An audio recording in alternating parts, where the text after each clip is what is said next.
మాజీ మంత్రివర్యులు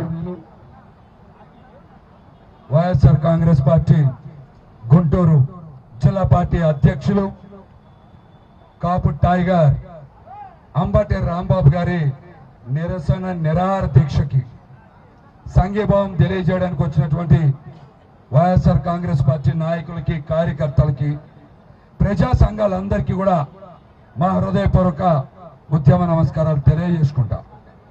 ఇప్పటికే ఈ కార్యక్రమానికి సంఘీభావం తెలియజేయడానికి వచ్చినటువంటి మాజీ ఎంపీ మోదుగుల వేణుగోపాల్ రెడ్డి గారికి, మాజీ మంత్రివర్యులు జోగి రమేష్ గారికి, మాజీ మంత్రివర్యులు విడుదల రజనీ గారికి, మాజీ మంత్రివర్యులు వెల్లంపల్లి శ్రీనివాస్ గారికి, మల్లాది విష్ణు గారికి, డైమండ్ బాబు గారికి, అంబటి మురళి గారికి, ఎమ్మెల్సీ యేసురత్నం గారికి, మా నిమ్మకాయల రాజనారాయణ గారికి, ఇలా ప్రతి ఒక్కరికి కూడా నా నమస్కారాలు తెలియజేసుకుంటా. అంబటి రాంబాబు గారు ఈ రోజున సూటిగా రాష్ట్ర ప్రభుత్వాన్ని రాజ్యాంగాన్ని అమలు చేయండి, చట్టాన్ని సక్రమంగా అమలు చేయండి అని శాంతియుత నిరసన దీక్ష ద్వారా డిమాండ్ చేస్తూ ఉన్నారు. మనందరికీ కూడా తెలుసు, ఈ రాష్ట్రంలో ఒక చీకటి రోజు జనవరి 31వ తారీఖు 2026న అంబటి రాంబాబు గారి ఇంటి మీద దాడి చేయడం, అంబటి రాంబాబు గారి ఇంటిని ధ్వంసం చేయాలనుకోవడం, ఆయన మీద హత్య ప్రయత్నం చేసినటువంటి ప్రతి ఒక్క టీడీపీ గూండాని ఎఫ్ఐఆర్ నమోదు చేసి అరెస్టు చేయాలని, అదేవిధంగా ఆ రోజున అంబటి రాంబాబు గారి ఇంటి మీద 7 గంటల పైగా దాడి చేస్తున్నటువంటి టీడీపీ గూండాలకి పహారా కాసినటువంటి, రక్షణ కల్పించినటువంటి, ప్రోత్సహించినటువంటి పోలీసుల మీద ప్రతి ఒక్కరి మీద కూడా చట్టపరంగా చర్యలు తీసుకోవాలని ఈ రోజు ఉదయం అంబటి రాంబాబు గారు 6 గంటల తర్వాత నిరసన దీక్ష చేపట్టారు. వారందరి మీద పోలీస్ శాఖ చర్యలు తీసుకుంటుందా తీసుకోదాని సాయంత్రం 6 గంటల లోపు మీరు సమాధానం చెప్పి తీరాలి, మీరు సమాధానం చెప్పి తీరాలని కూడా ఈ సందర్భంగా రాంబాబు గారి తరఫున డిమాండ్ చేస్తా ఉన్నాం. ఆ రోజున జరిగినటువంటి ఘటన ఎంత దారుణంగా ఉంది. పోలీసులు ఏమాత్రం అంబటి రాంబాబు గారికి కానీ, వారి కుటుంబ సభ్యులకు కానీ, అక్కడ ఉండేటువంటి నూర్ ఫాతిమా గారికి కానీ, వైఎస్ఆర్ కాంగ్రెస్ పార్టీ నాయకులు కానీ రక్షణ కల్పించుకోకుండా మీ అంతటా మీరే ఏదో రక్షణ కల్పించుకోండి, మీరే గోడ దొక్కి వెళ్ళిపోండి అని మాట్లాడారంటే, మీరు అంబటి రాంబాబు గారి మీద హత్య ప్రయత్నం చేసేటువంటి గూండాలకి మీరు ఏ విధంగా ప్రోత్సహించారనేది రాష్ట్రం మొత్తం కూడా చూసింది. దాడి చేసిందే కాక, హత్య ప్రయత్నం చేసిందే కాక, అంబటి రాంబాబు గారి మీద కేసు పెట్టి పోలీస్ స్టేషన్ కి తీసుకెళ్లి ఆయన మానసికంగా శారీరకంగా హింసించినటువంటి పోలీస్ అధికారులను కూడా కేసు నమోదు చేసి చట్టపరంగా శిక్షించాలని కూడా ఈ సందర్భంగా మేమైతే డిమాండ్ చేస్తూ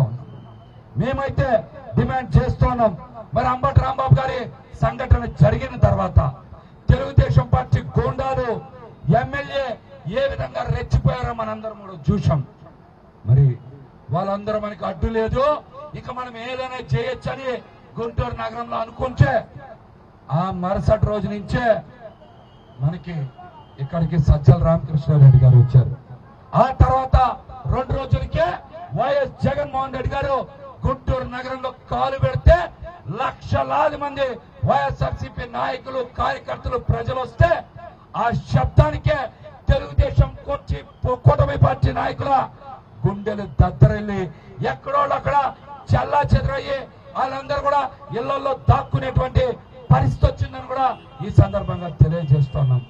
అంబటి రాంబాబు గారిని 18 రోజులు జైల్లో పెట్టినంత మాత్రాన ఆయన ఆగారా? ఆయన కుటుంబం ఏమైనా ఆగిందా? అంబటి రాంబాబు గారి తరఫున ఈ రాష్ట్ర ప్రభుత్వాన్ని మాటలు తోటాలు పేర్చి ప్రజాస్వామ్యబద్ధంగా ఎదుర్కొన్నటువంటి మరొక మహిళ మౌనిక అని కూడా ఈ సందర్భంగా తెలియజేస్తా ఉన్నా. అంబటి రాంబాబు గారి అంబటి రాంబాబు గారి వారసత్వం ఏ విధంగా ఉంటుందో ఒకసారి మౌనిక గారు కూడా తెలియజేశారు. ఆ మాట్లాడుతూ ఉంటే కూటమి ప్రభుత్వంలో చాలా మందికి మాటలు రాలా.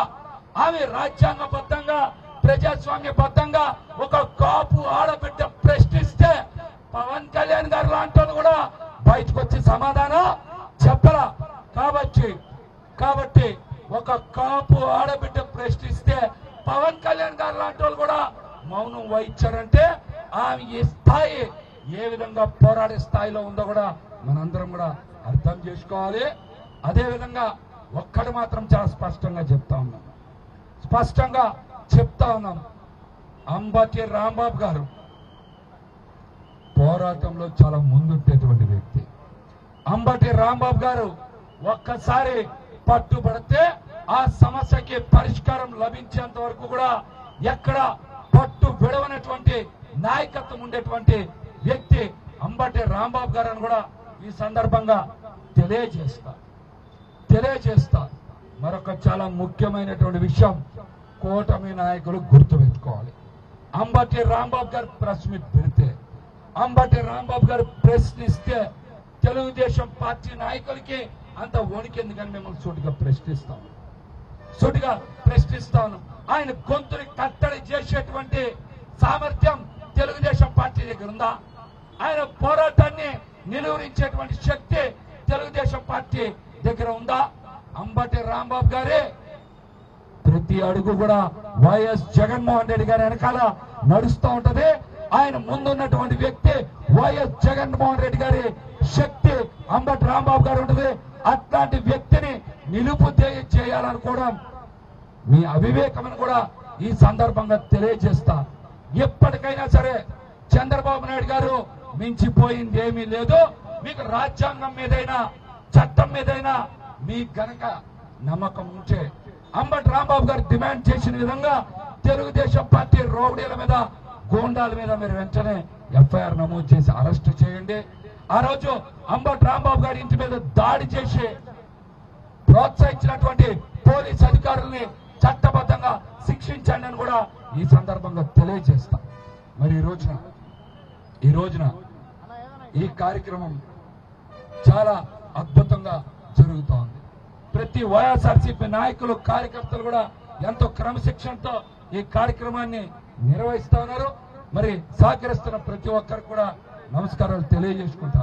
ఈ అవకాశం నాకు కల్పించినటువంటి అంబటి రాంబాబు గారికి పెద్దలందరికీ కూడా మరొకసారి ధన్యవాదాలు తెలియజేసుకుంటా.